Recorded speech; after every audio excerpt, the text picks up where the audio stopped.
Mm, ladies, gentlemen, gamers, and fellow show and movie enthusiasts, your favorite reactor is back once again to review another piece of fiction that I have witnessed. So we are coming in hot on the heels of Jack Reacher, aka known as Reacher, Season 2 edition. So, coming off Season 1, we are back at it again with the White Vans, going straight into Season 2. First thing I gotta say is obviously watch season one's review first. I'm going to pepper in light spoilers into this, so be forewarned. I'm not gonna spoil insane things, but I'm gonna talk about some stuff that's good and that's bad and that irked me and that tickled my pickle. So be forewarned with that. Anyway, one of the first things that happens in season two that I really, really, really liked is showing Reacher, as always, reaching right off the bat, they hit the ground running with the first couple scenes in the film. Similar to the first one, they do very good setup to show that, excuse me, essentially in the first one, Jack Reacher is that guy. And in the second one, they show he's still that fucking guy, if not more of that guy. In the first scene, we reaffirm that no, not only is he still a physical force to be reckoned with, he's still a force for good. Like he's still doing his antics where he's going around and he's helping people. Because after the first season where, the plot was all wrapped up with there, he's back to his hobo lifestyle. And it reaffirms with the first confrontation that he has there that, again, he's still super strong and he's still, ironically enough and weirdly enough, a supercomputer. And he's still a man's man. He's very rugged, he's very stoic, he's very manly. He ascribes to the way of the Wanderer. And it's basically been like that for about 2 years since season one. They had a little bit of a time skip. So, what is season two mainly about? Where are we? What's happening? Right? Season two is basically another mystery, and it's calling back now to my review of season one, where one of my hopes for it was finally getting more details about Reacher's past. Because we like Reacher so much, we know what he's gonna do, we know what he's doing, he's reaching. But what did he do in the early days? And I'm not talking about in the flashbacks where he was a kid in season one. I'm talking about his checkered past, either with his brother or in the army.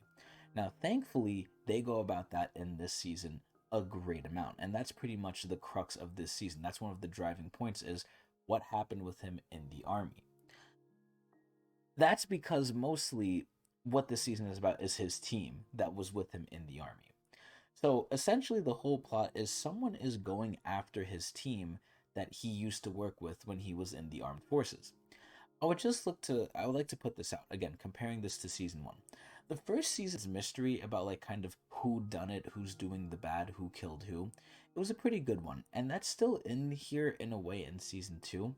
But the way they did it in season one, I wasn't really all that interested in it or engaged. I was kind of just sitting there passively engaging and absorbing it. I was more excited about just seeing Reacher reach, him be OP, him kind of just carry the show. More interested in the action scenes and people reacting to the action scenes, that are around him, like the officers and everyone else in the town of Margrave being like, wow, what is this specimen, right? I was more interested in that. I wasn't really caring about what was actually happening in the story. It didn't really matter to me because it was very, I would say, moved away. The only tying thing that was in there that basically gave Jack in there, and it's a very not strong thing, was Jack's brother. And I'm not going to say more than that, but essentially, this mystery from season two was a lot better. They're both obviously related to Reacher, but season two is a lot more related because it's about his army team, and they do a very good job of fleshing them out and making it feel a lot more personal.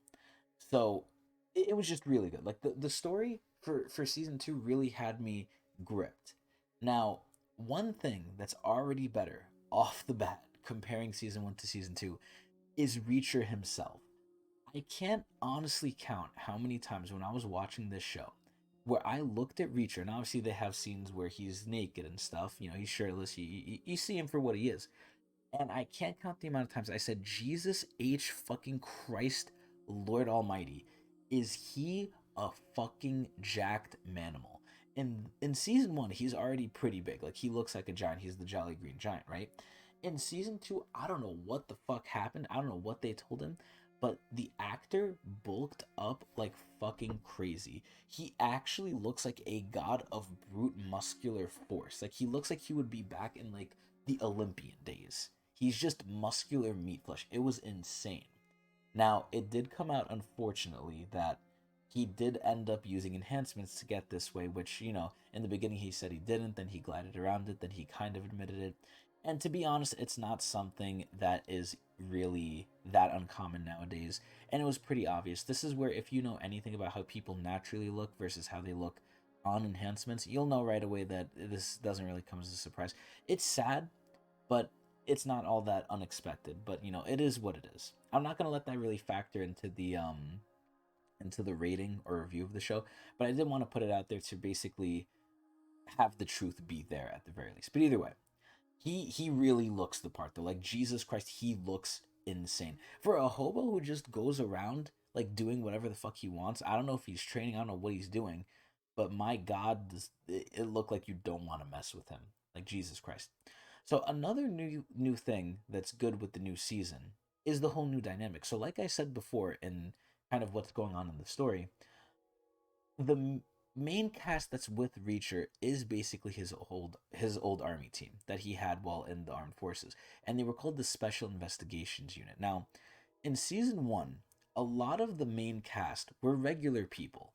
And some of them were above average like Conklin and Finley, and they were good in their own fields, right? Like they were maybe even above average by a good bit, but they were nothing when they were compared to Reacher.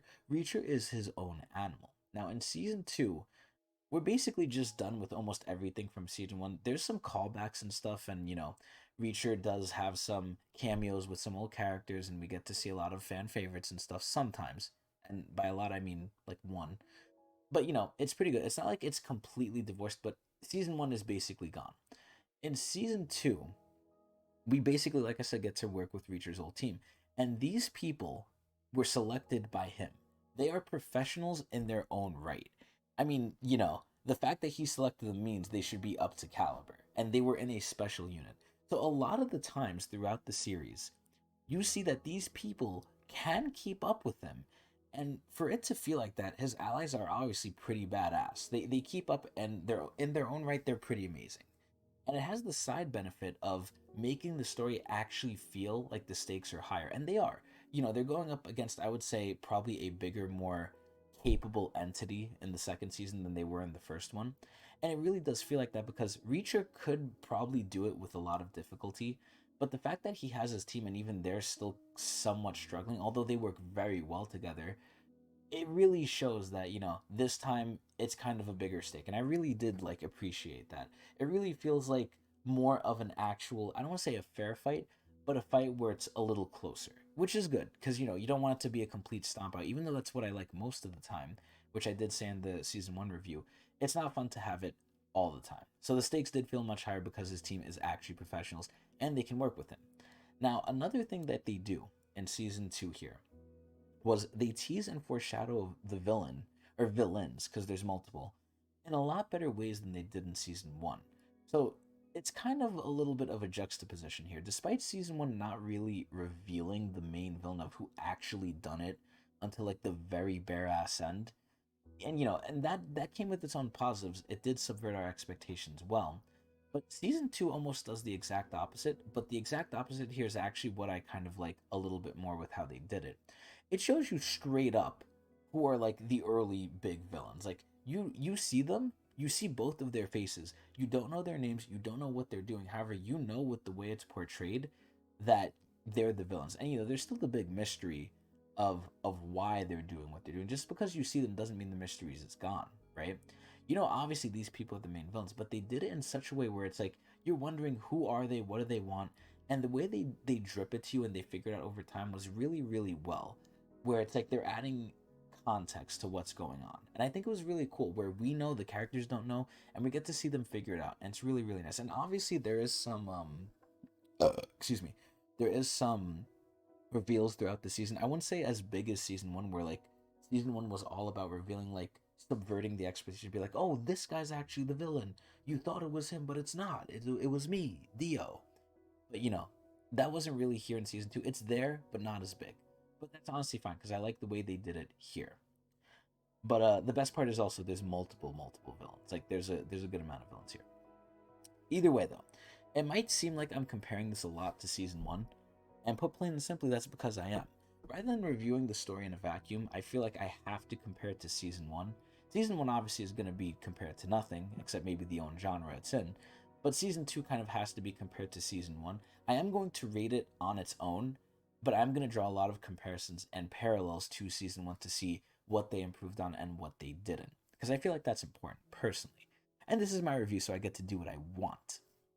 But anyway, this is also insinuating that I might like season two better than season one, and I'll get to that towards the end. But anyway, so there's a lot of good things in season two, but what are some of the nitpicks, some of the negatives that I had? So there are a couple. Again, they're nothing crazy, but they were there. So what are the bad things about this season? It wasn't as bad as I think season one was, but what was still here was the convenience. And even though it wasn't that bad in season one, I had to mention it. I still have to mention it here in season two, and that's because of the nature of how they did it. In season one, there was a lot of little conveniences here and there. In season two, there's not as many points of convenience. They're still there, obviously, but there's some big ones that happen. Again, not as often as in season one, but these ones are bigger in scope where I just was scratching my head and be like, really? Really? Is that what ended up happening? Like, you're kidding me, right? And I'm gonna do very light spoilers here, but there's one point in the show where one of the villains got so lucky, I was astonished at how, like, perfect the whole situation was. And I'll explain like this. So basically, this villain needs to get a new, like, way to get an identity. He basically needed a new identity. And magically, while he was looking for this new identity, which he just needed right now, because he got off a phone call or something, he looks at a random bench at a cross section at a red light that he's at. And he sees that there's a doctor in this area that looks exactly like him. And basically, he's like, okay, that's the person who I can try and get their ID and basically figure out my problem. And it was so specific for them to look like him. Granted, you can argue that maybe he looked very generalized and stuff, I don't know. But the fact that he found it at that exact moment, it's exactly when he needed, and the nature of what it was for, I think that's pretty rare to have it be also a doctor. Like, so many things lined up, I was just like, okay, it's getting a little ridiculous here. More ridiculous than I think season one ever got, kind of. But I thought that was probably the most egregious moment of it. There's a lot more moments of coincidence, but again, it's not as bad as season one, but that one really did get me. So, another nitpick in the show, right, is there's other characters besides Reacher and his team. They're the majority of it that's there, but there's also a new character which is basically a cop. And on several occasions he's in the story. Now, I kind of don't know why they did this, and they try and explain it and give hints and allude to, why they did this. Oh, maybe the cop is dirty, maybe we can't trust him, there's something up with him, they have to be careful, right? But it wasn't a very strong thing because it was mainly Reacher with this cop. Like, the whole rest of the team interacted with him, but it was whatever. It was basically the Reacher show, which is fine, that's what we want. But when Reacher interacted with this guy, it was just Reacher was on this guy's ass and they're just against each other. And in the beginning, it makes sense. And in season one, this happened too. In season one, it happened with Finley, but they eventually ironed it out and they became friends over time. And it was a gradual thing, but it did happen and it happened at a great pace. In this season, they just wanted Reacher to be on this guy's ass with very little reason. And it felt like the whole time, Reacher just hated New York City cops. And I don't blame him because they're New York City cops, but it just felt very forced where after a certain point, it's like, you're really just busting this guy's chops for no reason. And as a guy who's as logical as Reacher, it really didn't make certain sense after a certain point. I felt that was a little weird. Now, obviously, talking about Reacher, we still have the stoic version of a man he is. So it's similar to season one, where stuff happens that gets him angry, and the similar complaint I have is still here, where I guess I'm just used to it now, but he's still very stoic, and he still kind of has a limited emotional spectrum. In season one, I think they actually did a little bit better than they did in season two by showing some emotion, but they definitely did do it here a little bit. I'm not going to take it away from them. They did do it here, but I guess Reacher is just Reacher. I don't know if it's the character's failings. I don't know if It's how they wrote the character, and by character I mean actor, right? I don't know if the actor just couldn't do it correctly or if they just didn't want Reacher to be that emotional. I'm probably gonna go with the latter rather than the former. But it is what it is. It's basically the same thing there. But one of the other things that really got me upset, and you can kind of argue this is in the coincidence category, but not really. It's more of like suspension of disbelief more. This is where at times the villains had guns, and there was multiple times. Again, if it's happening this much and I'm noticing it and I'm pointing it out, I think it's happening too much. It's not happening to a great extent, but it happened enough to where I noticed I'm like, why does this keep happening? So basically, they have weapons pointed at Reacher and other people too at certain times, but instead of using the weapon at a time where it's perfect, right? They will just try to get into a fist fight with Harambe, basically. They will go up to Reacher even though they're holding a gun and try and punch him when they could just point it and just pull the trigger. And it's like, what's going on? They're obviously going to lose, and it's to be expected that they're going to lose, but it just doesn't make sense. And they need to do it in these types of shows and movies. They need to, just have the action somehow make sense with it. Because let's be real, in the real world, Reacher would not be able to do what he does. Like, they would just straight up shoot him. So, it is the cliche, and it happened again a couple times where, I'm going to count it as a little bit of an issue.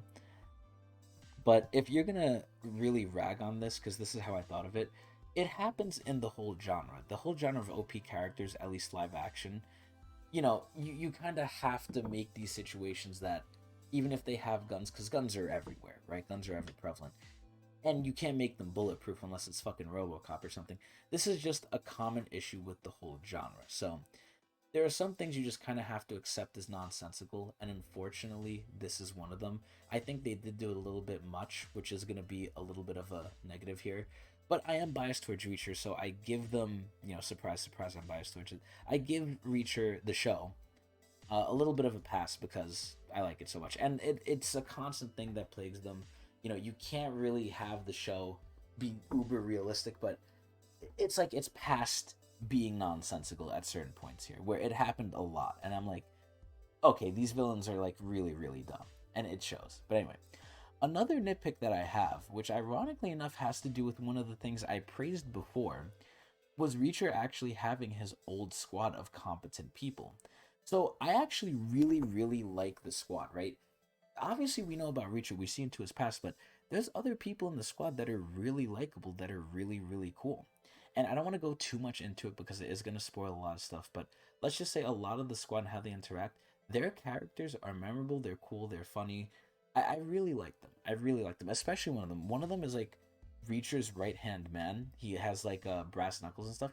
He was really cool. His name is O'Donnell. I really like O'Donnell. He was really nice, and it shows that there was progression. The characterization of them, they didn't really evolve per se. I mean, some of them definitely did, but you really see the evolution because there's a lot of flashbacks between the army time and now, and you can see kind of how people changed over time, and they do somewhat change over time in the story, but it's not that much, and it doesn't need to be because they've kind of matured into what I guess they're going to settle into for the rest of their lives. So that's fine. Obviously, some stuff changes between their dynamic with Reacher, especially one of them that I won't mention. But for the most part, I really, really like the group. So what's the nitpick? Why do I have them as a little bit of a negative here? It takes away from Reacher being an unstoppable one man army. And again, with the stakes being higher and the opposing force being that much greater than season one, again, it does make sense in some ways. But for my personal enjoyment, if you're a person like me who just enjoys like that one OP character that's way above the rest, there could be people that are good that can maybe challenge them, sure. But they have to really just be OP at all times, which, I don't care if that makes it boring. Sometimes I like it regardless.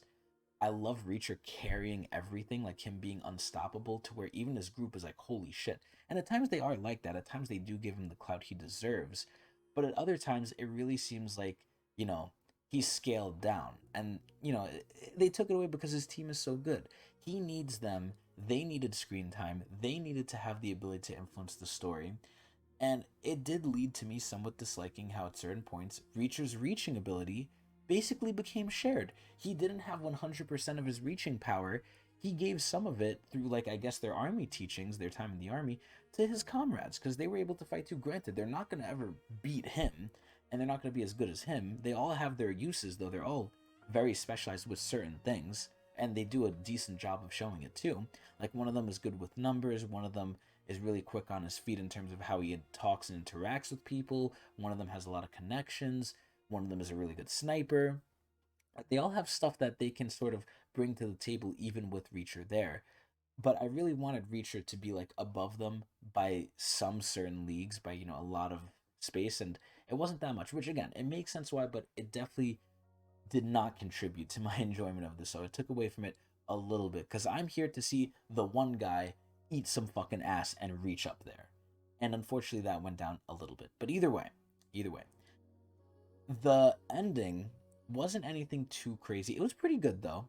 The mystery was nice, and overall, I would say the entirety of season 2 of Reacher was about the same, if not a little bit better in some ways than the first season. The biggest thing that really is just sad for me, because obviously the coincidences are there, they didn't really take away too much from me. It's just I noticed that I got annoyed at it, but it's to be expected, especially with the nature of the show. Excuse me. Whew. The thing that really did it for me, though, that really, put my enjoyment a little bit down was Reacher not being the OP lone animal that he was in season 1. It's still very enjoyable, right? It does obviously get cliched here and there, and especially towards the end, after a lot of the mystery does get unraveled, because they have a good progression of it. But especially towards the end, because they do like some reveals, not really at the end. The end is basically just a fight, it's an action scene, and it's a good scene, it's a good setup. It had great setup, great execution, right? It's just at the end, it got to the point where you kind of knew what was going to happen. You knew what was going to go on. There's some subversion of expectation here and there, but nothing big. And it doesn't need to be big. You're getting what you like. But it's just like towards the end, after everything's been like dried up and used, it's like a bar of toothpaste, right? It's like a little tub of toothpaste. Most of it's gone. There's a little bit left in there. It's going to be all right. It is what it is. But the majority of it is kind of used up. And that's what it was. Not to say it's bad, but it's a pretty all right ending. We'll just leave it at that. So the fact that it did take away, though, from what I really enjoyed, which was Reacher basically being a god, that was not really good. It did add stuff in other areas, right? So if you like it being explained with the team, because I like the team, the team doing good was good. I really enjoyed them. I feel like everyone will enjoy them if they like this. It's just I didn't enjoy it at the cost of what it came to. So even though they improved in a lot of different ways, in some ways it was kind of just whatever, especially towards the end. Even though the ending is good, it wasn't great, I would say. Overall, I'm probably going to have to rate this the same way as season 1. 8 out of 10 reachings. I still think it's a great watch. If you have nothing better to do and you like OP characters, you like action, you like decently good stories, I would say this is a great, great show to watch. I would recommend this. I'm going to give it, though, an 8 out of 10 reachings, but that's pretty much it. I hope everyone enjoyed. If you guys want me to review anything else, please let me know. And watch me live at Twitch TV/Tecnics channel, where I stream occasionally, usually every day. Anyway, I'm gonna go review some other more stuff, so look out for that soon too.